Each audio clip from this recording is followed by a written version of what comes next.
ada beberapa usulan dari kami khususnya pemerintah desa terkait dengan 10 program unggulan dari desa kami. Salah satunya mungkin Bapak juga lihat sendiri keadaan jalan kami, Pak. Jalan kami memang di sana sini tidak seperti desa lain. Mungkin ada sebagian jalan yang begitu sangat memprihatinkan, terutama itu Pak di depan Maritim.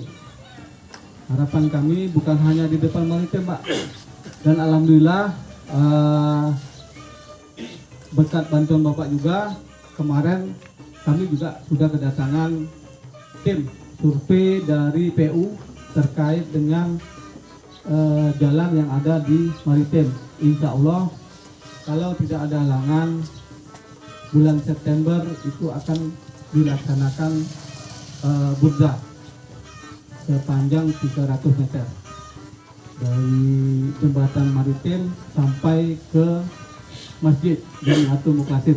Insya Allah mohon doanya dan juga kami berterima kasih kepada Bapak karena juga Bapak juga kami ya mohon juga Pak nanti Pak kedepannya di 2022 itu Pak harapan kami jalan utama kami ini macam desa-desa lain Pak, terutama di desa Miskum. Kami kadang iri juga Pak. Ini juga dengan keadaan desa. Memang di situ jalan lintas. Kebetulan desa kami memang satu batang ini aja ya Pak. Satu batang minimal ya.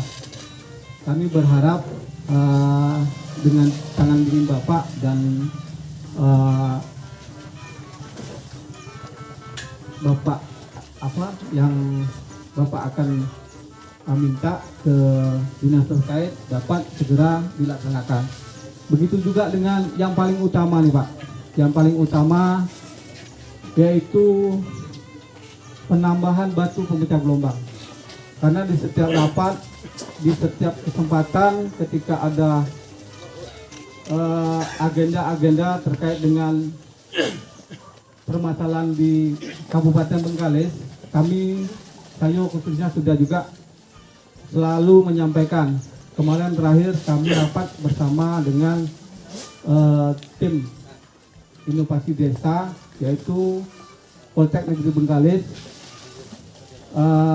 terkait dengan batu pemecah gelombang. Kami sangat mengharapkan karena memang hari ini ketika tidak segera ditangani Bengkalis ini tinggal kenangan lagi Pak, karena abrasi pantai itu Pak cukup kuat. Jadi besar harapan kami agar kiranya dengan kedatangan Bapak kemari dan besok Bapak melanjutkan ke tingkat provinsi, harapan masyarakat Desa Simpang Ayam dapat diwujudkan.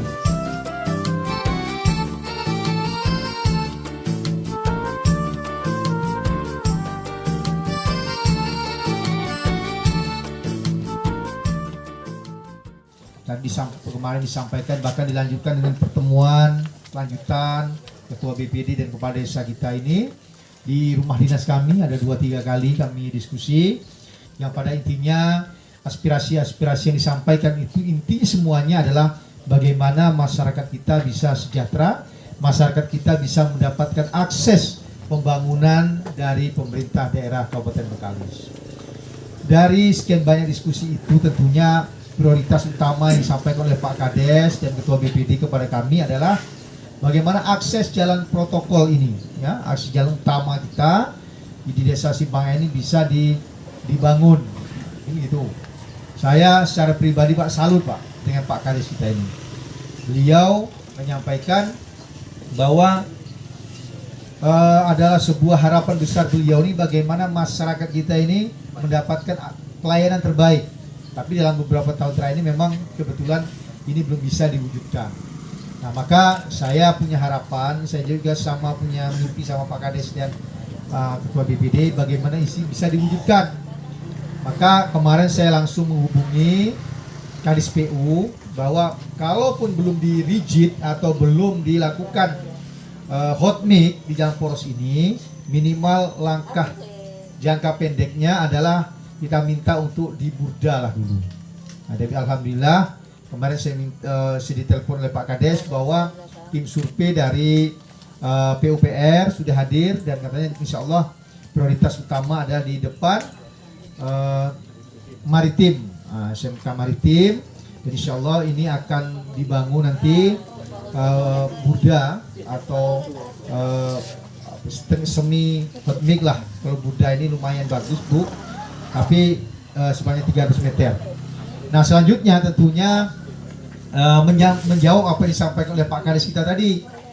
Untuk lanjutan jalan kita ini, saya memang biasanya lewat jalan porosnya aja Pak. Kalau jalan lurus ini tak tanggung urus nih sampai Simpang Ayam sampai Perapat Tunggal. Simpang apa? Miskom Perapat Tunggal. Tapi masuk dalam nih belum dapat pula hot mic. Insya Allah Pak, saya nanti akan diskusi dalam waktu dekat. Saya akan panggil, kebetulan di pimpinan DPRD ini kita punya otoritas juga untuk memanggil kawan-kawan di komisi untuk sebagai acuan reses kita ini, bagaimana prioritas hot mic jalan poros ini juga masuk di desa Simpang Ayam ini. Ya, sama-sama kita berdoa, mudah-mudahan mimpi kita bersama bagaimana mendapatkan akses jalan yang baik, jalan yang mulus ini bisa terwujud. Amin. Amin. Yang kedua, Bapak dan Ibu, bahwa reses ini adalah kegiatan jemput aspirasi. Jadi sehari ini kita selama 1 tahun itu ada 3 kali reses. Biasanya dilaksanakan di awal masa sidang. Awal masa sidang itu Januari, April, ini masa sidang kedua, Mei dan Agustus. Kemudian masa sidang ketiga itu adalah dari September kemudian sampai dengan Desember. Di setiap akhir masa sidang ini dilaksanakan kegiatan reses dalam rangka jemput aspirasi masyarakat. Nanti hasil reses, ini mana nih? Ini yang diusulkan oleh Pak Kades ini musrenbang Pak namanya. Hasil ini sudah dimusrenbangkan Pak Kades ya, sudah dimusrenbangkan. Di luar musrenbang itu, kalau ada aspirasi Bapak dan Ibu yang terkait dengan persoalan usulan-usulan strategis, tapi mungkin belum terakomodir di musrenbang kita, ini bisa disampaikan nanti sehingga dalam laporan reses nanti ini bisa kita sampaikan untuk ditindaklanjuti oleh pemerintah daerah. Karena reses ini Pak adalah bagian dari cara penyerapan anggaran yang nantinya akan dipertimbangkan oleh pemerintah untuk dimasukkan dalam RKPD, Rencana Kerja Pembangunan Daerah. Selain musrenbang, selain program strategis pemerintah kabupaten, ada aspirasi atau pokok pikiran DPRD yang tertuang dalam hasil aspirasi yang disampaikan dalam forum reses ini. Jadi reses ini adalah kegiatan resmi Pak. Jadi tahun ini kebetulan saya memilih desa Simpang Ayam, dan mudah-mudahan nanti apa yang menjadi aspirasi masyarakat ini bisa kita wujudkan.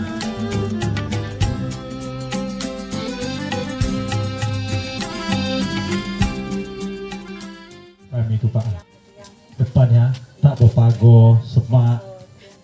Jadi ngarep dari masyarakat kadang-kadang payah Pak ekonomi macam ini. Jadi mohon kepada Bapak madrasah kami ini satu-satu di Simpang Ayam diperhatikan. MDA ini memang setiap kali saya reses, setiap saya kunjungan, masyarakat ini banyak menyampaikan aspirasi terkait dengan MDA. Dulu MDA ini Pak, MDA ini kan termasuk kategori pendidikan non formal ya. Jadi pendidikan yang memang tumbuh dari masyarakat. Saya dulu pernah jadi kepala MDA Pak. Saya dari basic saya guru. Saya 12 tahun jadi guru honor sebelum saya jadi anggota DPRD. Paham betul lah saya itu. Kepala MDA, jadi guru MDA, jadi guru MTS, guru aliyah, setelah jadi guru SD, guru bantu provinsi. Jadi gini, untuk kegiatan yang kaitannya dengan MDA ini masuk kategori hibah. Hibah, caranya ini masih bisa dianggarkan di APBD dengan cara pengajuan proposal kepada Dinas Pendidikan pemerintah kabupaten melalui Dinas Pendidikan. Tapi memang kendala kita tahun ini Pak, kita menganggarkan lebih kurang 30 miliar tahun ini hibah sekolah swasta ini dianggarkan Dinas Pendidikan. Tapi sayangnya realisasi dari kegiatan ini belum terpenuhi. Kan gitu, inilah menjadi persoalan sehingga tahun ini 30 miliar ini gagal dilaksanakan. Jadi kalau kita ingin mengajukan, tentunya dari di 2023 lagi nanti Pak Barudin nanti diusulkan siapa pengurusnya. Kemudian terkait dengan dana operasional ini kan adanya di Kementerian Agama. Kita masih anggarkan Pak setiap tahun 32 miliar untuk bantuan guru madrasah ini. Namanya dia bukan berupa hibah, tapi bantuan kegiatan untuk kesejahteraan guru madrasah namanya. Kegiatannya ada di Dinas Pendidikan. Karena kalau hibah itu tidak boleh tiap tahun. Tidak boleh tiap tahun, makanya tidak mungkin namanya honor itu dibayarkan setahun dibayarkan, setahun tak dibayarkan, kan gitu. Persoalannya, apakah guru MDA kita ini sudah terdaftar di Kemenak untuk mendapatkan bantuan itu? Ada gurunya ini? Itu, maka kalau tidak ada diusulkan, apalagi kalau namanya sudah lama, itu bisa diusulkan. Kalau belum dapat anggarannya, silakan diusulkan. Kalau MDA itu 600.000 per bulan, MI itu 650.000 atau 700.000 tidak salah saya.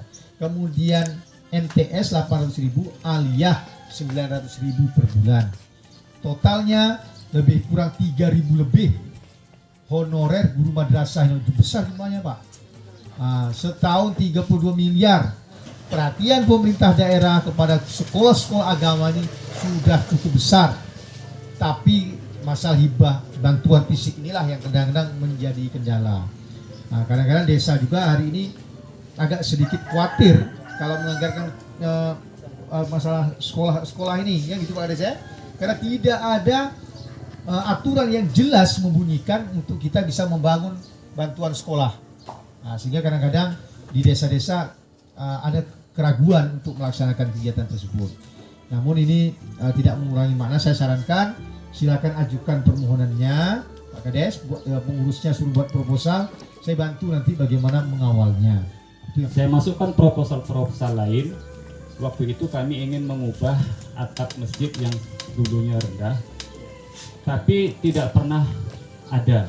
Karena alasannya memang untuk bangunan fisik tidak ada. Tapi kalau memang untuk operasional, alhamdulillah setiap 1 tahun itu kan berjarak Pak. Umpamanya 2020 dapat, 21 tidak dapat, 22 dan baru dapat. Alhamdulillah itu memang setiap 2 tahun sekali kami dari pengurus masjid mengusahakan dan alhamdulillah dapat. Itu untuk operasional honor imam, khatib dan bilal. Cuman pelaksanaannya, prakteknya dana itu tidak kami untuk itu pandai-pandai kami lah mengolah untuk kemakmuran masjid. Memang tidak kami bagikan ke mereka. Jadi kalau memang ada bantuan untuk fisiknya, kami akan usahakan untuk buat proposalnya dan kami minta bantuan Bapak untuk menggiring bagaimana bisa terrealisasi. Ini kita masukkan saya di pokir saya di 2023. Bapak silakan buat permohonan karena yang 2022 tapi ini sudah selesai Pak. Kita sudah mau bahas PPAS 2022 di bulan September atau Oktober ini. Jadi tak bikin dimasukkan di bulan ini, di tahun ini. Jadi tahapan ini kapan? Itu di awal Januari 2022 kita sudah mulai mengusulkan pokok pikiran untuk 2023. Jadi supaya ada follow up-nya, silakan Bapak siapkan proposalnya. Saran saya libatkan konsultan. Karena kalau kita ingin bangun fisik tentu yang kita mau bangun konkretnya jelas Pak. Jelas apa yang mau kita bangun, kan? Misalnya kita mau bangun melebarkan masjid misalnya, tentu kan ada konsultannya dan segala macam. Walaupun nanti namanya fisik ini pasti akan ada konsultan yang akan mendukung untuk lapangan. Tapi gambar awal kita apa saja yang kita usulkan. Nah tentunya sesuai dengan kemampuan anggaran kita. Sesuai dengan usulan, misalnya usulannya 500 juta, dan kita dapat usulkan 300 juta. Kalau tidak pun 200 juta, tapi ini kan sudah cukup membantu lah. Kalau memang ini betul-betul mau dibangun masjid kita ini, dan dilebarkan bagaimana. Tapi yang tidak kalah pentingnya hari ini Pak, saya juga di mana-mana saya sampaikan. Saya juga pengurus masjid. Hari ini semangat kita namanya jemaah umat Islam terutama ini luar biasa, Pak. Di daerah saya di Banten itu hampir semua masjid jadi sibuk bangun masjid. Kendala kita hari ini bukan pada bangunnya, pada bab memakmurkan masjid. Jadi inilah seiring sejalan ini, jangan sampai seperti di sini Rasulullah, agama hanya tampil dalam bentuk simbol saja. Bangun masjid megah, tak ada yang mengisi, ya kan? Nah, ini kita takut seperti itu. Jadi spirit kita sama. Kalau tidak kita yang memakmurkan, siapa lagi? Nah, tadi intinya seperti itu. Saya pikir pengurus masjid hendaknya juga memotivasi warga kita untuk mencintai dan memakmurkan masjid.